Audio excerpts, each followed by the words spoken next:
Hello dear friends, आज की motivational कहानी में स्वागत है। हमारी जो आज की कहानी है वो है बुद्धिमान तोता। तो चलिए कहानी शुरू करते हैं। बहुत समय पहले की बात है। घने जंगल में एक तोता अपने दो बच्चों के साथ रहता। उनका जीवन खुशी खुशी बीत रहा था। एक दिन जंगल से गुजरते हुए शिकारी की दृष्टि तोते के बच्चों की खूबसूरत जोड़ी पर पड़ी। उसने सोचा कि राजा को देने के लिए तोते बहुत सुंदर उपहार हैं। वह उन दोनों तोतों को पकड़कर राजा के पास ले जाता है।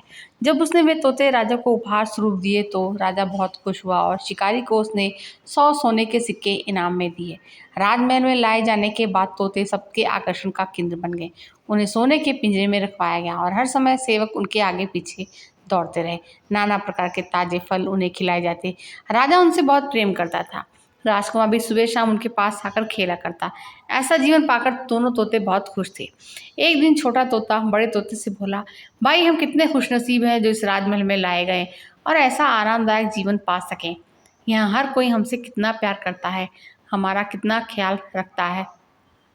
हाँ भाई, यहाँ हमारी ज़रूरत की हर चीज़ बिना मेहनत के हमें मिल जो जाती है। हमारा जीवन पहले से अधिक आरामदायक हो गया है। सबसे अच्छी बात यह है कि यहाँ हमें हर किसी से प्रेम मिलता है। तोते को राजमहल का आनंदपूर्ण जीवन बहुत रास आ रहा था। लेकिन एक दिन सब बदल गया। वह शिकारी जिसने राजा को उपहार में तोते दिए थे, राज दरबार में फिर से आया।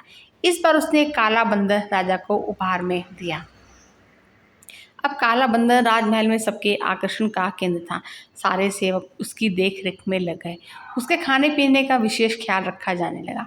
तोतों के प्रति सबका ध्यान देना बंद हो गया। यहाँ तक कि राजकुमार भी अब तोतों के स्थान पर बंदर के साथ खेलने लग गए।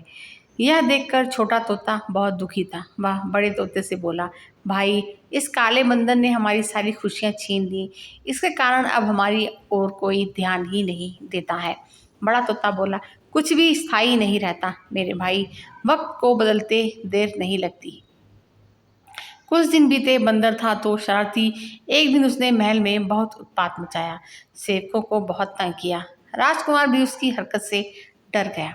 राजा को जब बंदर की कास्तानी पता चली तो उसने उसे जंगल में छोड़कर आने का आदेश दे दिया। आदेश का पालन कर बंदर को जंगल में छोड़ दिया गया। उस दिन के बाद से तोते फिर से महल में सबके आकर्षण का केंद्र बन गए। अब छोटा तोता बहुत खुश था। वह बड़े तोते से बोला, हमारे दिन फिर से वापस आ गए हैं भाई।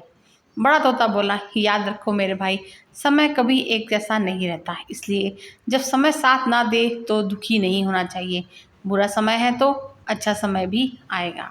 छोटे तोते को बड़े तोते की बात समझ में आ गई और उसने तय किया कि बुरे वक्त में वह धैर्य बनाकर रखेगा। तो फ्रेंड्स, कहानी सुनने के लिए आप सबका बहुत बहुत शुक्रिया।